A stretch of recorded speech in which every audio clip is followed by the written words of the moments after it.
ದ್ವಿತೀಯ ಪಿಯುಸಿ ಪಾಸಾಗಿರುವ ಅಭ್ಯರ್ಥಿಗಳಿಂದ ಗ್ರಾಮ ಪಂಚಾಯತ್ ಗ್ರಂಥಾಲಯ ಮೇಲ್ವಿಚಾರಕರ ಹುದ್ದೆಗೆ ಅರ್ಜಿಯನ್ನು ಆಹ್ವಾನಿಸಲಾಗಿದ್ದು, ಅರ್ಹ ಅಭ್ಯರ್ಥಿಗಳು ಆನ್ಲೈನ್ ಮೂಲಕವಾಗಿ ಅರ್ಜಿಯನ್ನು ಸಲ್ಲಿಸಬಹುದಾಗಿದೆ.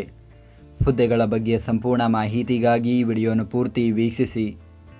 ಮೈಸೂರು ಜಿಲ್ಲೆಯ ಗ್ರಾಮ ಪಂಚಾಯಿತಿಗಳಲ್ಲಿ ನೇಮಕಾತಿ, ವಯೋಮಿತಿ, ಅರ್ಜಿ ಸಲ್ಲಿಸಲು ನಿಗದಿಪಡಿಸಿದ ಕೊನೆಯ ದಿನಾಂಕಕ್ಕೆ ಅಭ್ಯರ್ಥಿಗಳು ಕನಿಷ್ಠ 18 ವರ್ಷ ಪೂರೈಸಿರಬೇಕು ಹಾಗೂ ಸಾಮಾನ್ಯ ವರ್ಗದ ಅಭ್ಯರ್ಥಿಗಳಿಗೆ ಗರಿಷ್ಠ 35 ವರ್ಷ, 2A 2B 3A 3B ವರ್ಗದ ಅಭ್ಯರ್ಥಿಗಳಿಗೆ ಗರಿಷ್ಠ 38 ವರ್ಷ, ಪರಿಶಿಷ್ಟ ಜಾತಿ ಪರಿಶಿಷ್ಟ ಪಂಗಡ ಪ್ರವರ್ಗ 1ರ ಅಭ್ಯರ್ಥಿಗಳಿಗೆ ಗರಿಷ್ಠ 40 ವರ್ಷ ವಯೋಮಿತಿ ನಿಗದಿಪಡಿಸಲಾಗಿದೆ.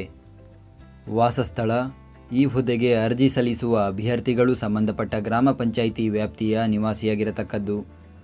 ಸಂಬಂಧಪಟ್ಟ ಗ್ರಾಮ ಪಂಚಾಯಿತಿ ವ್ಯಾಪ್ತಿಯ ನಿವಾಸಿ ಲಭ್ಯತೆ ಇಲ್ಲದೇ ಇದ್ದಲ್ಲಿ ಆಯಾ ತಾಲೂಕು ಪಂಚಾಯತ್ ವ್ಯಾಪ್ತಿಯಲ್ಲಿನ ಬೇರೆ ಗ್ರಾಮ ಪಂಚಾಯಿತಿಯ ಅಭ್ಯರ್ಥಿಗಳನ್ನು ಆಯ್ಕೆಗೆ ಪರಿಗಣಿಸಲಾಗುವುದು.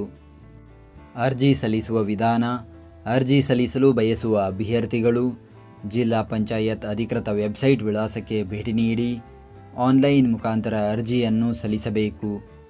ಅರ್ಜಿ ಸಲ್ಲಿಕೆ ಲಿಂಕನ್ನು ಈ ವಿಡಿಯೋದ ಡಿಸ್ಕ್ರಿಪ್ಷನ್ನಲ್ಲಿ ನೀಡಲಾಗಿದೆ. ಪ್ರತಿದಿನದ ಉದ್ಯೋಗದ ಅಪ್ಡೇಟ್ಗಳಿಗಾಗಿ ಈಗಲೇ ನಮ್ಮ ಟೆಲಿಗ್ರಾಮ್ ಚಾನಲ್ ಜಾಯ್ನ್ ಆಗಿ. ಹುದ್ದೆಯ ಹೆಸರು: ಗ್ರಾಮ ಪಂಚಾಯತ್ ಗ್ರಂಥಾಲಯ ಮೇಲ್ವಿಚಾರಕರು. ಹುದ್ದೆಗಳ ಸಂಖ್ಯೆ: ಒಟ್ಟು 19 ಹುದ್ದೆಗಳ ಭರ್ತಿಗೆ ಅರ್ಜಿಯನ್ನು ಕರೆಯಲಾಗಿದೆ. ಹುದ್ದೆಗಳ ವರ್ಗೀಕರಣದ ಮಾಹಿತಿಯನ್ನು ಈ ವಿಡಿಯೋದ ಕೊನೆಯಲ್ಲಿ ನೀಡಲಾಗಿದೆ. ಉದ್ಯೋಗ ಸ್ಥಳ: ಹುದ್ದೆಗಳಿಗೆ ಆಯ್ಕೆಯಾದ ಅಭ್ಯರ್ಥಿಗಳು ಮೈಸೂರು ಜಿಲ್ಲೆಯ ಗ್ರಾಮ ಪಂಚಾಯಿತಿಗಳಲ್ಲಿ ಕೆಲಸ ನಿರ್ವಹಿಸಬೇಕು. ವಿದ್ಯಾರ್ಹತೆ: ದ್ವಿತೀಯ ಪಿಯುಸಿ ಪರೀಕ್ಷೆಯಲ್ಲಿ ಉತ್ತೀರ್ಣರಾಗಿರಬೇಕು.